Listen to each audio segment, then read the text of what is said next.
Right, some of those things that do not break the fast. The author mentions roughly about 24 things, but we're just going to skim over it so you get an idea. But remember one thing, one principle, and I told you this in the starting as well, is that if something is eaten intentionally or mistakenly, that will break the fast. But anything eaten forgetfully or done forgetfully, then in this case, this will never break the fast. So that's the main principle behind it. So he says, eating, drinking, and sexual intercourse in a forgetful state. Now what forgetful means is that you totally forget that you are fasting. You kept the fast and then you forgot that you were fasting. Then in this case what happens is that this does not break the fast. Okay. Now for the person who's forgetful, or you feel he is forgetful of his fast, then if he is such a person that you feel has the strength to keep a fast, then in this case it's wajib upon you to remind him. It's wajib upon you to remind him of that he should be fasting. But if you feel that he's a person that he doesn't have the strength to fast, he already looks weak, then in this case it's best to just not rattle his cage. Okay? Just leave him alone and let him be. There are many things written in this as well that which will break the fast. For example, if a person ejaculates by looking or by contemplating, then this will not break the fast. Okay? Because this will be counted as due to either illness or weakness in his body. Putting on oil will not break the fast. Putting on kohol in the eyes will not break the fast, even if you find its taste in your throat. Now some people will tell you in this day and age that there's a canal, a little passageway from the corner of your eye which goes down into behind your nose. Okay? And they'll say for this reason it should break the fast. So some people will give you the fatwa that if you place eye drops in your eyes while fasting, then this will break your fast. I don't accept that. The reason for that is that first of all, we have the previous fuqaha who said that anything to do with the eyes does not break the fast. We have that position. And then in terms of science, we ask how big the canal is, not in lengthwise, but the size of the hole at the top, the mouth of this canal. And according to science and medicine and whoever deals with the eyes, they say is no bigger than the pores that you have in your body. That's the size of a needle, head. Yes. So naturally, in your body you have natural pores in your body, little holes. Yes. It's no bigger than that. So when we don't consider these pores, why should we consider that? Yes. So in that case, the hole is not big enough to say, would you call it a cavity? Yes. To say that it's a natural hole that's there, that like your ears or your nose or your mouth, yeah, that it lets water in. Okay. So in this case, we do not consider this to be something that will really let water into your body. For that reason, anything that you place in your eyes will not break your fast.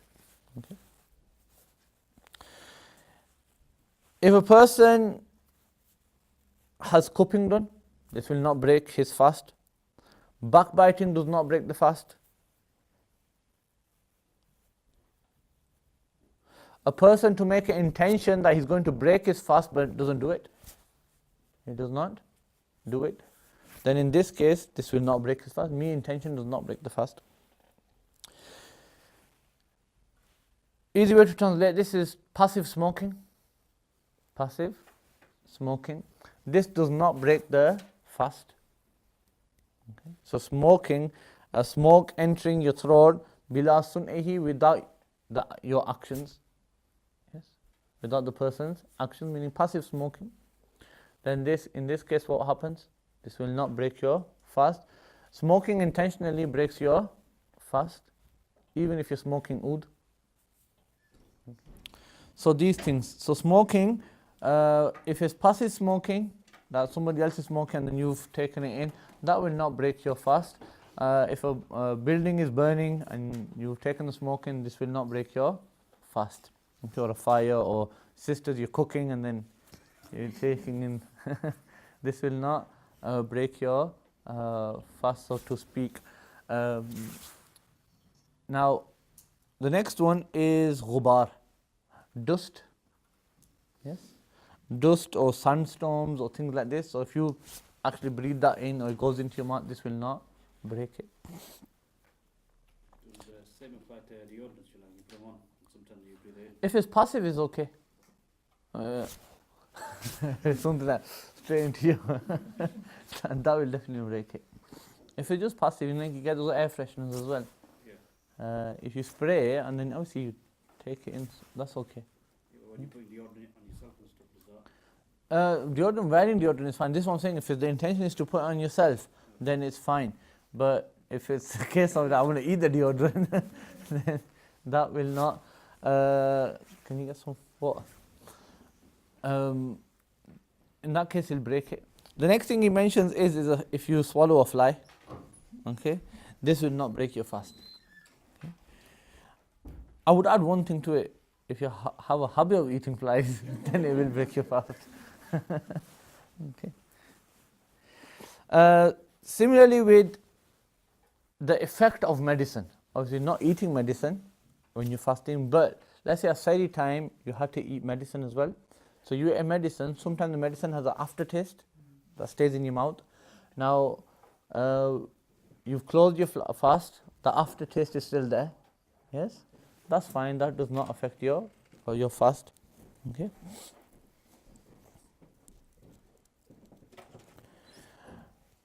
If a person has ghusl fard on him, this does not affect the fast. Okay, like we give you the extreme scenario that if a person needs to do ghusl, but he didn't do ghusl all day, right till Maghrib time, this will not affect his fast one little bit. Obviously it's haram because he misses salah and things like this. If phlegm or things like this that comes into the nose, if that comes into your nose and then into your mouth or whatever, or you swallow it from within the body, then this will not break your fast. He talks about in between your saliva. It's makruh according to us to gather your saliva in your mouth, yes, and then try to quench your thirst with it. Okay. According to Imam Shafi as well, it kind of breaks your fast. So that's why we say it's makruh. Even though according to us it will not break the fast, but we only say it's dislike because Imam Shafi said it breaks the fast. So you shouldn't be doing that.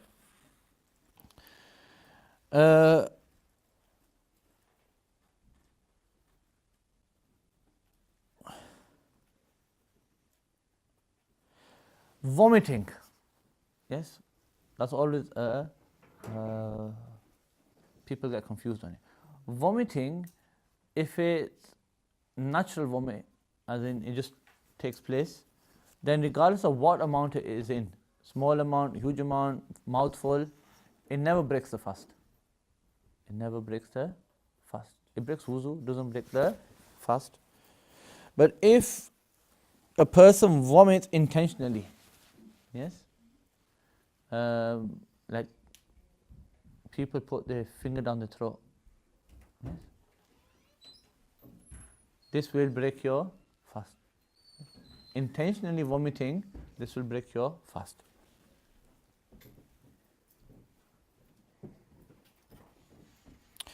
If it's intentional but it's only a small amount, then it will not break your fast. Yeah, so remember that ruling. Vomiting in a natural way, as in without you doing anything and you vomit, then in this case, it doesn't matter if it's a small amount or a huge amount, it does not break your fast. But if a person vomits intentionally with a mouthful, then it breaks the fast. And if it's intentional but a small amount, then it does not break the fast. Okay, keep that ruling in mind. So only one scenario that breaks the fast then, doesn't it? Vomiting intentionally by with the full mouth. Okay. To eat something that's between your teeth. To eat something that is between your... You ate a boti, yes? Sari. And that's stuck between your teeth.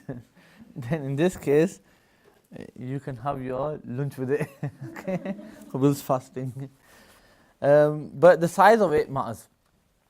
He says here, himma, generally people translate as like a chickpea, but a chickpea is kind of big, isn't it? That's a chola, isn't it? Yes? Is it? I would say something to the size, I can't think of the dal's name. You know that yellow dal that you eat? What's it called? Chana dal? Yes? Yellowy, like about that size. About that size. The chickpea is slightly bigger, isn't it? Yes? It's broken in half. Okay. The chickpeas, I'm thinking are ginormous. You know, sometimes they put them in rice. Yeah, those are big. They're the white kind. They're the white kind. Yeah. I didn't know there was different kinds. It just means that it's a small amount stuck in between your teeth. Then if you eat something like that, then it does not break the fast. Or the size of a sesame seed. Okay. Or separately, you can look at this separately, that if a person puts something in his mouth from outside, but it's the size of a sesame seed. You know the size of a sesame seed, don't you? You have it on top of your burgers. Yes, on top of your bun. They be roasted, by the way, that's why they be hard. Yeah, because they're roasted. If you get sesame seed in its natural form, then if you put it in your mouth, it sometimes just melts away in your mouth. Yes. So if you have a sesame seed like that and you put it in your mouth and it just melts away from outside of your mouth, then this does not break your fast. But with the condition that you don't get its taste in your throat. If you get its taste in your throat, that's a sign you swallowed it, isn't it? So you have to keep an eye on that condition. There you go. These are the things that do not break the fast.